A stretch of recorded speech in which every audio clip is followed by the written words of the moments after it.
말씀입니다. 굳이 어제 단락을 미리 정해서 나누고 오늘 10절부터 보면서 반복되는 표현들이 많이 나오죠. 또 다르게 된 표현이지만 결국 한 가지를 말하고 있어요. 뭐예요? 교만이라고 하는 겁니다. 사실 이 교만이라고 하는 주제는 사람이 설교의 주제로 삼을 수 없는 것이라 제가 이 설교를 준비하면서도 그런 생각을 한 번 더 하게 됩니다. 왜냐하면 이 교만에 대해서 말하는 것 자체가 사실 교만이기 때문입니다. 사람들에게 교만에 대해 말씀하시고 지적해 주실 수 있는 분은 오직 하나님 뿐이에요. 교만에 대한 인간 상호 간의 권면 자체가 또 다른 교만과 분쟁을 야기하는 경우를 많이 보게 되기 때문입니다. 이 아침에는 더더욱더 다른 날도 그렇지만 이 아침에는 더더욱더 저의 말이 아니라 그저 하나님께서 저를 통해 말씀하시는 것임을 절대 잊지 않고 들으시면 좋으리라 생각이 듭니다. 그래서 벤자민 프랭클린은 그런 얘기를 했어요. 사람의 성품 가운데 가장 뿌리 깊은 것이 있다면 그것은 교만이다. 그렇게 얘기를 했어요. 그 의미가 뭐겠습니까? 인간은 자기가 겸손을 의식하고 추구하는 것조차 교만의 뿌리가 남아있다라는 증거라는 거예요. 다시 말해서 겸손은 노력으로 이루어지는 것이 아니고 겸손한 척 하는 것이 더 큰 교만으로 하나님을 역겨우시게 하기 때문이라는 거죠. 물론 사람도 역겨움을 느끼게 되죠. 저도 가끔 그런 걸 느낄 때가 있어요. 저를 전혀 높여주는 사람이 아니에요. 뒤에서는 제 말을 제일 많이 하는 사람이고 저를 깎아내리려고 애쓰는 사람이에요. 근데 제 앞에서는 교만한 척 합니다. 그걸 뻔히 아는 입장에서는 참 역겨우기 이를 데가 없죠. 하물며 모든 것을 보고 계시는 하나님은 얼마나 더 그렇겠냐는 거예요. 여러분, 프랭클린이 말한 거, 사람의 성품 가운데 가장 뿌리 깊은 것이 바로 교만이다. 여러분, 이 말은 한 가지 중요한 의미가 더 있다는 거예요. 그건 뭐예요? 인간의 역사 속에서 이 교만이라고 하는 것은, 다시 말해 하나님과 같이 되려고 하는 것은 하나님을 진노케 하시는 주된 이유로 등장을 했다는 거죠. 뿐만 아니라 결국 하나님의 복을 정면으로 거부하는 가장 어리석은 태도로서 반복된 뿌리 깊은 역사를 가지고 있다라고 말할 수 있겠습니다. 원역사 가운데도 보면 아담과 하와 시대, 그 하와는 선악을 알게 하는 나무 실과를 먹음으로 하나님과 같이 되려고 하잖아요. 결국 어떻게 됐어요? 그 에덴 동산의 최고의 축복에서 그는 결국 쫓겨나게 되어집니다. 그게 어쩌면 우리들에게 가장 큰 본보기가 될 거예요. 근데 그 다음에도 보면은 홍수 심판 이후에 사람들은 정신을 못 차리고 바벨탑을 쌓기 시작하잖아요. 왜 쌓았어요? 하늘에 닿게 하자. 뿐만 아니라 우리의 이름을 좀 내자. 그러다가 결국 온 지면에 흩어지고 다른 방언들을 사용하게 되는 불행한 역사를 우리 인간들에게 안겨주잖아요. 자기 이름을 내려고 하는 그 어리석은 교만이 결국 모든 공동체를 힘겹게 하는 그런 어려움으로 이르게 되어진다는 거예요. 이스라엘을 위한 우리 하나님의 구원의 지도자 모세 역시도 마찬가지. 무리바 물 사건을 통해서 하나님의 영광을 온전히 나타내지 못하고 감정적으로 스스로의 능력인 양 일을 처리한 것 때문에 가나안 입성의 그 축복의 영광이 상실되어지는 걸 보게 됩니다.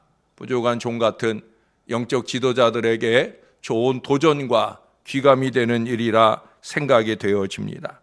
오늘 본문은 교만에 대한 하나님의 분명한 처우를 말씀하고 있어요. 9절에서 11절에서나 또는 12절에서나 반복해서 나오는 교만에 대한 하나님의 여러 가지 표현들을 보지요. 눈이 높은 자라든가 교만한 자, 거만한 자, 자고한 자로, 이 자고하다는 것은 아시다시피 스스로를 높이는 자로 표현된 이 모든 교만한 자들, 그들을 낮아지게 하시는 것이 하나님의 종국적 결론이라는 거예요. 17절에 보시면 그날에 자고한 자는 굴복되며 교만한 자는 낮아지고 하나님 여호와께서 홀로 높임을 받으실 것이다. 그들에 의해 낮아지신 하나님의 영광은 홀로 높임을 받으신다. 하나님이 홀로 스스로 높이신다는 거예요. 우리가 할 일이 뭐예요? 하나님이 홀로 스스로 높이시기 전에 우리가 더 겸손하게 그 영광을 드러낼 수 있어야 된다는 거예요. 제가 찬송을 강조하고 하나님의 영광을 강조하는 것, 기명의 헌금보다 무명의 헌금을 강조하는 것은 다른 거 아니에요. 하나님의 영광을 드러내는 것, 그 영광에 합당한 이름을 높여드리는 것, 바로 그것이 우리 할 일이기 때문에 그래요. 이사야서 57장 15절을 비롯해서 성경의 구석구석에서 하나님은 겸손히 하나님을 높이는 자를 높여주시고 하나님을 낮추면 그도 낮추실 것을 끊임없이 많이 말씀하시고 증명하고 있어요. 성경을 읽어보셨고 또 앞으로도 읽어보면 계속 느낄 거예요. 우리가 잊어버릴만 하면 이 말씀을 하셔요. 사무엘하 5장에도 보면 거기 그런 사건이 나와요. 이제 헤브론의 도읍을 정한 이 다윗이 한 7년 세월 그곳에서 잘 지내다가 좀 더 이스라엘 전체의 중간이 되는 예루살렘 성을 정복해서 그것을 도읍지로 삼을 생각을 가졌던 것 같아요. 그래서 그 예루살렘 성을 정복하러 갔는데 예루살렘 성에 그 당시에 누가 거기서 거하고 있었냐면 여부스 족속이 그곳을 관리하고 있었습니다. 다윗성이라고도 불려질 그 성에 있는 여부스족. 여러분, 이 예루살렘 성이 이스라엘이 가나안에 들어온 지 지금 400년이 넘었어요. 가나안에 들어와서 400년이 넘었는데 그 가나안의 한 가운데 있는 그런 그 성입니다. 근데 아직 400년 동안에도 아직 그곳은 정복이 안 됐다는 거예요. 그것이 얼마나 난공불락의 요새며 대단한 군사력을 소유했느냐 하는 것을 알 수 있게 해줍니다. 그것이 그들에게 화가 되는 거죠. 왜? 그들이 다윗에게 말합니다. 내가 이리로 들어오지 못하리라. 소경과 절뚝발이라도 너를 물리치리라. 다윗을 향해서, 아니 다윗의 배후에 계시는, 다윗의 배후에서 역사하시는 하나님께 대한 두려움을 상실하고 있어요. 왜? 이미 소문을 들어 알 것이군요. 400년의 역사 동안에 이스라엘의 배후에 누가 있는가? 다윗의 배후에 누가 있는가? 이거 모르는 거 아니거든요. 그런데도 불구하고 그 배후에 계신 하나님에 대한 두려움을 상실하고 그저 눈앞에 보이는 외적인 기준을 근거로 해서 교만을 노출하게 됩니다. 결국 어떻게 됩니까? 400년 동안의 난공불락의 요새였지만 하나님께서 그것을 무너지게 하고 끌어내리고자 하시면 그것은 무너지게 되는 거예요. 결국 다윗의 수중에 들어가게 되고요. 그것은 이후에 이스라엘의 오래된 도읍지로 수천 년 이어올 이스라엘의 새 성읍이 되어집니다. 여러분, 교만이라는 것이 사실은 정말 잘난 사람에게 나타나는 것이 아니라는 생각을 제 목회의 여정 중에 알게 됩니다. 우리도 그런 얘기 하잖아요. 벼는 익으면 고개를 숙인다. 진짜 알곡이 제대로 찬, 제대로 된 벼는 자동으로 고개가 숙여져요. 자동으로 겸손한 거예요. 근데 좀 어설프게 약간의 재능이나 능력이나 재물을 가진 사람들 가운데서 바로 이 교만의 모습들이 더 많이 나타나다는 거예요. 그래서 선무당이 사람 잡는다라는 말도 하게 되는 거예요. 이 속담이라는 게 참 기가 막혀요. 그렇죠? 예, 선무당이에요. 뭐 대단히 잘난 게 아닌데 어설프게 아는 것 가지고 어설픈 것 가지고 그렇게 난리를 친다는 거죠. 남보다 기도를 좀 더 하면 마치 충만한 영성의 소유자인 양 남의 기도 습관을 저울질하게 되는 경우를 보게 됩니다. 물론 기도 안 하거나 하나님께 여쭙고 의뢰하지 않는 태도가 더 큰 교만인 거 맞습니다. 남보다 교사를 몇 년 더 하면 금방 교육계의 전문가인 양 자처하는 분들을 제가 많이 보아왔어요. 제가 교육전사 시절부터 이렇게 지내와 보면 어떤 교회에서는 왜 교육자를 앉혀놓았나, 세운 것도 아니에요. 왜 교육자를 앉혀놓았나 싶은 생각이 드는 그런 분들을 가끔 보곤 합니다.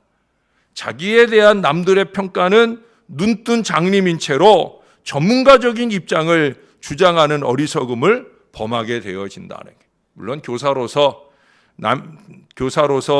남에게 평안의 복음을 전하지 않는 그것이 더 큰 교만이지만, 그보다 더 마음을 낮추고 배우는 자세로 그렇게 역할을 감당하는 그런 모습이 더 귀하다 하는 거예요.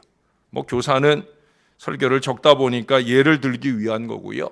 우리가 남보다 교회 봉사를 좀 더 하면 마치 교회 살림을 자기가 다 주무르고 자기 혼자 다 알고 하는 것인 양 요란을 떨곤 할 때가 간혹 있게 되어집니다. 물론 하나님께서 주신 은혜나 은사나 달란트를 제대로 활용하지 못하는 것이 더 큰 교만이지요. 그러나 하나님께서 원하시는 그 자리에서 겸손하게 하나님의 일들을 잘 감당하는 것이 중요합니다. 그보다 더 중요한 건 뭐겠어요? 그로 통하여 하나님의 영광을 올려드리는 것. 자신이 하나님을 대신하는 것, 그것이 최대의 교만이에요. 일을 할 때도 그렇고 일을 다 마치고 난 뒤에도 하나님이 받을 영광을 자기가 가로채려고 하는 어리석은 칭찬을 기대하는 마음, 이런 것들이 최대의 교만이라는 거예요. 하나님께서 다 판단하십니다. 하나님께서 정죄하실 심각한 교만에 이르지 말아야 된다는 거예요. 사실 이 모든 것은 저의 모습이기도 하고요, 우리들의 모습이기고요, 하나님께서 제일 싫어하시는 이 교만이라고 하는 혹인 것입니다. 이 혹을 떼어내야 합니다. 신앙에서 절대 잘하지 말아야 될 혹이 뭐냐? 바로 이 교만이라는 혹이에요. 조그만 점이로, 뾰루지로 생겨났을 때, 주님이 말씀을 통해 깨닫게 하실 때 그거 빨리 떼어내야 되는 거예요. 바울이 얼마나 대단한 사람이에요. 바울은 자타가 공인하는 대단히 훌륭한 사람이에요. 그래서 하나님께서 그에게 육체의 가시를 주셨다 하잖아요. 다윗이 자기 육체의 가시로 인해 하나님 앞에 3번 간절히 기도할 때 하나님께서 그거 치료해 주시지 않았어요. 그냥 내버려 두셨어요. 왜 그랬다고 그랬어요? 자고하지 않게 하려고. 내가 이만큼 했는데 나만큼 이렇게 전 세계 돌아다니며 선교한 사람이 어디 있느냐. 사도행전의 모든 역사는 선교행전인데 그 선교행전의 대부분을 내가 한 일인데 라고 말할 수 있는 바울이라는 거죠. 바울은 그때 깨달았어요. 이 교만을 절제할 수 있게 하려고 하나님께서 이 육체의 가시를 주셨다. 결국 그 육체의 가시라는 건 교만에 대한 하나님의 사인, 하나님의 신호라는 거예요. 그래서 그는 그 육체의 가시로 인해 아픔을 느낄 때마다 낮아지자 아마 그 마음을 되뇌었을 것 같아요. 여러분, 하나님의 신호를 느끼며 사시는 저와 여러분들이 될 수 있기를 바랍니다. 저는 요즘 이런 신호와 도전을 주심에 대하여 감사하는 기간을 지나고 있어요. 이 육체의 가시라고 하는 하나님의 신호라고 하는 것이 하나님이 우리를 사랑하시는 증거라는 거예요. 물론 그것의 모양은 각기 달라요. 정말 내 육체의 가시로, 육체의 아픔으로 올 수 있고요, 또는 삶과 사역 속의 고난으로 다가올 수도 있습니다. 어떤 것이든지 간에 우리는 그 가운데서 깨달아야 돼요. 하나님의 신호를 느껴야 된다는 거죠. 그렇게 하나님의 신호를 느끼며 감사하여 영원한 하나님의 낮추심을 모면하는 귀하고 지혜롭고 스스로 낮추며 겸손해지고 아름다운 그런 신앙 인생이 되어야 할 것입니다. 우리가 기도를 열심히 하지만 우리는 더 기도해야 되는 사람이에요. 우리가 헌신을 열심히 하지만 우리는 더 헌신을 해야 되는 사람이에요.